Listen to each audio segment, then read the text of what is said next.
BNP ক্ষমতায় গেলে বাড়বে কর্মসংস্থান, জুলাই সনদ বাস্তবায়ন, বিচার বিভাগের স্বাধীনতা, বিশেষ ক্ষমতা আইন বাতিলের প্রতিশ্রুতি, 9 বিষয়ে অগ্রাধিকার দিয়ে ইশতেহার। অতীতে যারা সততার পরিচয় দিতে পারেনি তাদের ভোট চাওয়ার অধিকার নেই বললেন জামায়াত আমির। কেউ ভোট ইঞ্জিনিয়ারিং করতে চাইলে ছাড় না দেওয়ার হুঁশিয়ারি। রাজনৈতিক সরকার ব্যবস্থায় আর্থিক প্রতিষ্ঠানে সুশাসন নিয়ে শঙ্কা, অর্থ লোপাট বন্ধে দলগুলো জোরালো অঙ্গীকার দাবি, সরকার ও কেন্দ্রীয় ব্যাংকে এক মেরুতে থাকার তাগিদ। এবং সময় বেঁধে দিয়ে বিমান হামলা, গাজায় আশ্রয় কেন্দ্র ভবন গুঁড়িয়ে দিল ইসরায়েল, যুদ্ধবিরতির কার্যকারিতা নিয়ে প্রশ্ন, সুপেয় পানির সংকটে স্বাস্থ্যগত বিপর্যয়ের শঙ্কা। বিএনপি ক্ষমতায় গেলে নারীদের কর্মঘণ্টা কমবে না, বরং বাড়বে কর্মসংস্থান। ফ্যামিলি কার্ড, জুলাই সনদ বাস্তবায়ন, ৭৪-এর বিশেষ ক্ষমতা আইন বাতিল, বিচার বিভাগের স্বাধীনতা, সুশাসন নিশ্চিতের প্রতিশ্রুতি সহ 9 বিষয় অগ্রাধিকার দিয়ে ইশতেহার ঘোষণা করছে দলটি। রাজধানীর সোনারগাঁও হোটেলে বিএনপির নির্বাচনী ইশতেহার ঘোষণা অনুষ্ঠানে দলের চেয়ারম্যান তারেক রহমান জানান, প্রতিহিংসা নয়, সহনশীল রাজনীতির পথে হাঁটতে চায় বিএনপি। তিনি এখানে এসে উপস্থিত হয়েছেন। কোন জাতীয় নির্বাচনে প্রথমবারের মতো আইনটি বাতিলের উদ্যোগ নেয়নি। বিনা বিচারে তাকে আটক আদেশ দিতে পারেন। একটা বিশেষ কমিটি আছে, ওই কমিটির সামনে 6 মাসের মধ্যে এটাকে উপস্থাপন করতে হয়। কমিটি যদি অনুমোদন করে তাহলে এটা কন্টিনিউ করবে, আর যদি অনুমোদন যদি না করে তাহলে এটা কন্টিনিউ করবে না আর কি। তো সেখানে দেখা যাচ্ছে যে 6 মাস কেন, 2 বছরের মধ্যেও কিন্তু কমিটির সামনে এটা যাওয়া হয় না আর কি। বিশ্লেষকরা বলছেন, 1974 সালের বিশেষ ক্ষমতা আইন সংবিধানের সঙ্গে মৌলিকভাবে সাংঘর্ষিক। তাদের মতে বিএনপির ইশতেহারে 74-এর কালা কানুন বাতিলের ঘোষণা নিঃসন্দেহে গুরুত্বপূর্ণ। রাজনৈতিক দলগুলো যখন ক্ষমতায় থাকে সরকারের সুরক্ষা হিসাবে দেখে, যখন বিরোধী অবস্থানে যায় তখন এটাকেই নির্যাতন নিপীড়নের একটা উপায় হিসাবে দেখে। এই দেখার দৃষ্টিটা যাতে আসলে গণতান্ত্রিক হয়। 74-এ যে এই বিশেষ ক্ষমতা আইন চালু হলো, তো এরপরে কিন্তু প্রতিটি সরকারে কিন্তু তাদের ইশতেহারে কিন্তু নির্বাচনী ইশতেহারে কিন্তু বলেছে যে তারা ক্ষমতায় গেলে এই বিশেষ ক্ষমতা আইন বাতিল করবে। তারেক রহমান সাহেব বলেছেন যে বিএনপি ক্ষমতা গেলে তারা এটা বাতিল করবেন।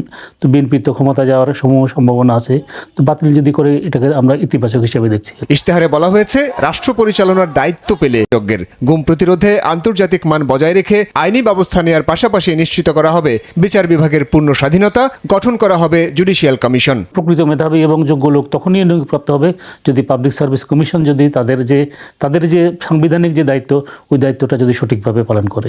ঘাটতিগুলোকে শনাক্তকরণ সাপেক্ষে সক্ষমতা কিভাবে সৃষ্টি করা যায় সেই লক্ষ্যে কাজ করা। সরকারি নিয়োগের স্বচ্ছতা ও পুলিশ কমিশন গঠনের ঘোষণাকে সাধুবাদ জানিয়ে বিশ্লেষকরা বলছেন, পুলিশকে রাজনৈতিকভাবে ব্যবহার বন্ধ করতে হবে, বাস্তবায়ন করতে হবে সংস্কার পরিকল্পনা।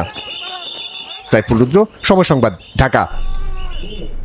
বিএনপি নির্বাচনী ইশতেহারে অগ্রাধিকার পেয়েছে সংবিধান সংস্কার। জুলাই সনদ যে আঙ্গিকে সই হয়েছে সেভাবে বাস্তবায়নের কথা বলছে দলটি। উচ্চকক্ষ গঠন হলেও সংবিধানে এক কেন্দ্রিক চরিত্র অক্ষুণ্ণ রাখার কথা উল্লেখ করে ইশতেহারে বলা হয়, সংবিধান সংশোধনী, অর্থ বিল, আস্থা ভোট এবং জাতীয় নিরাপত্তা ছাড়া অন্যান্য বিল উচ্চকক্ষে পাঠানো হবে। উচ্চকক্ষ কোনো বিল 1 মাসের বেশি আটকে রাখলে তা অনুমোদিত বলে গণ্য হবে। ফারুক ভাই রবিনের রিপোর্ট। 2023 সালে রাষ্ট্র মেরামতে বিএনপির 31 দফা রূপরেখার উল্লেখযোগ্য অংশ জড়িয়েছিল সাংবিধানিক ও প্রাতিষ্ঠানিক কাঠামো সংস্কারের প্রস্তাবনা। এমনকি সংবিধান সংস্কার কমিশন গঠনের প্রতিশ্রুতিও তুলে ধরা হয় সে সময়। বছর ব্যবধানে জুলাই অভ্যুত্থানে অন্তর্বর্তী সরকার গঠনের পর ব্যাপকভাবে আলোচিত হয় সংবিধান সংস্কার প্রসঙ্গ। জাতীয় ঐকমত্য কমিশনের ডাকে দলগুলো যেমন এক টেবিলে বসেছে, তেমনি সাংবিধানিক অনেক বিষয় এসেছে বিএনপি সহ বিভিন্ন দলের নোট অব ডিসেন্ট বা ভিন্নমত। শুক্রবার ঘোষিত বিএনপির নির্বাচনী ইশতেহারের প্রথম অধ্যায়ে ঠাঁই পায় সাংবিধানিক সংস্কারে দলটির প্রস্তাবনা। ইশতেহারে বলা হয়, সংবিধান সংস্কারে গত 17 অক্টোবর জুলাই সনদ যে আঙ্গিকে ঐকমত্য ও স্বাক্ষরিত হয়েছে সেগুলো সে মতে বাস্তবায়নে সর্বোচ্চ অগ্রাধিকার দেওয়া হবে। গত বছর সই হওয়া জুলাই সনদে অবশ্য বলা হয়েছিল, কোনো রাজনৈতিক দল বা জোট নির্বাচনী ইশতেহারে উল্লেখপূর্বক যদি জনগণের ম্যান্ডেট লাভ করে তাহলে সেই মতে ব্যবস্থা গ্রহণ করতে পারবে। জুলাই সনদে যেসব বিষয়ের নোট অব ডিসেন্ট দিয়েছে বিএনপি, সেসব ইস্যুতে ইশতেহারে নিজেদের অবস্থানও তুলে ধরেছে দলটি। সংসদে প্রস্তাবিত ১০০ আসনের উচ্চ কক্ষের বিষয়ে বিএনপির ইশতেহারে বলা হয়, অক্ষুণ্ণ থাকবে সংবিধানের এককেন্দ্রিক চরিত্র। নিম্নকক্ষের আসন অনুপাতে উচ্চকক্ষে প্রতিনিধিত্ব করবে দলগুলো। সংবিধান সংশোধনী, অর্থ বিল, আস্থা ভোট এবং জাতীয় নিরাপত্তা ছাড়া অন্যান্য বিল উচ্চকক্ষে পাঠানো হবে।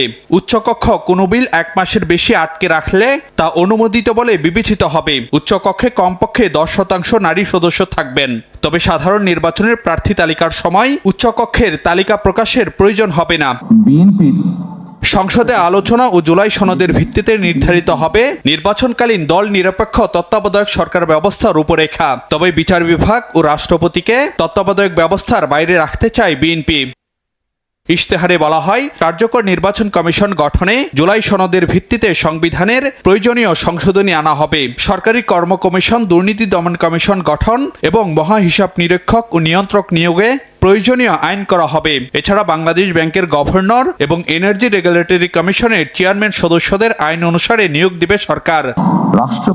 সর্বোচ্চ 10 বছর প্রধানমন্ত্রী পদে থাকতে পারবেন কোনো ব্যক্তি। একই সঙ্গে প্রধানমন্ত্রীত্বের সময় থাকতে পারবেন দলীয় প্রধানের পদেও।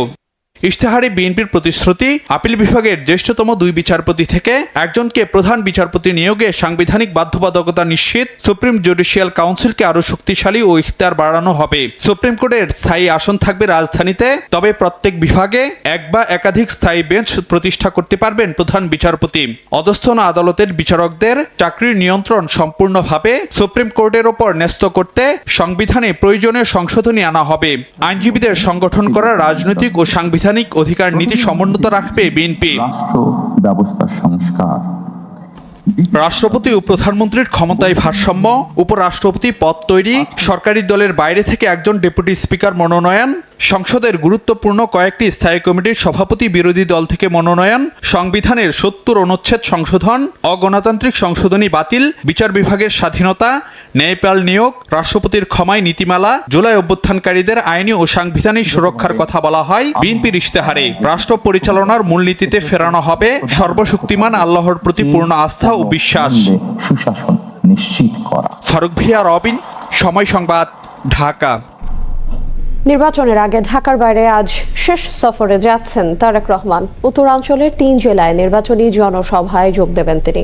শুরুতেই যাবেন ঠাকুরগাঁওয়ে। তার সফর ঘিরে নেতাকর্মীদের মাঝে বিরাজ করছে ব্যাপক উৎসাহ উদ্দীপনা।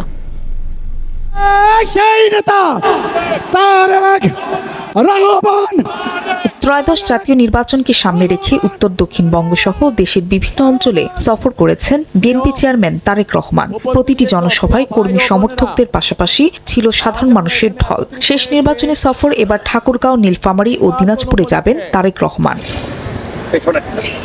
স্থানীয় নেতাকর্মীরা জানান, শনিবার সকালে নীলফামারী সৈয়দপুর বিমানবন্দরে নেমে প্রথমেই ঠাকুরগাঁয়ের উদ্দেশ্যে রওনা দেবেন বিএনপির চেয়ারম্যান। হেলিকপ্টারে করে শহীদ মোহাম্মদ আলী স্টেডিয়ামে নেমে শহরের সরকারি বালক উচ্চ বিদ্যালয় মাঠে জনসভায় অংশ নেবেন তিনি। সাধারণ নেতাকর্মীদের মধ্যে শুধু নয়, একদম সাধারণ মানুষের মধ্যেও একটা উচ্ছ্বাস সৃষ্টি হয়েছে। প্রচুর মানুষ অপেক্ষা করে আছে তিনি আসবেন এবং তিনার কথা শোনার জন্য। অনেকেই আমাদেরকে জিজ্ঞাসা করেছেন, ভাই কখন আসবে, কয়টার সময় আসবে। এরপর নীলফামারী হয়ে দিনাজপুরে জনসভায় যোগ দেবেন তারেক রহমান। এজন্য 3 জেলাতেই উৎসবমুখর পরিবেশ বিরাজ করছে। পুরোদমে চলছে সাজসজ্জার কাজ। তারেক রহমান আসছে, খুশি খুশি লাগছে। নীলফামারীতে সফর, এটা আমাদের জন্য অবশ্যই আনন্দের। তারেক রহমান হচ্ছে বাংলাদেশের বর্তমান কি আবেগের নাম। উৎসব ভাব সবার মধ্যে। এই মাঠটা কানায় কানায় পরিপূর্ণ হবে। এদিকে জনসভাকে কেন্দ্র করে নিরাপত্তা নিশ্চিতে আইন শৃঙ্খলা বাহিনীর পক্ষ থেকে নেওয়া হয়েছে কঠোর প্রস্তুতি।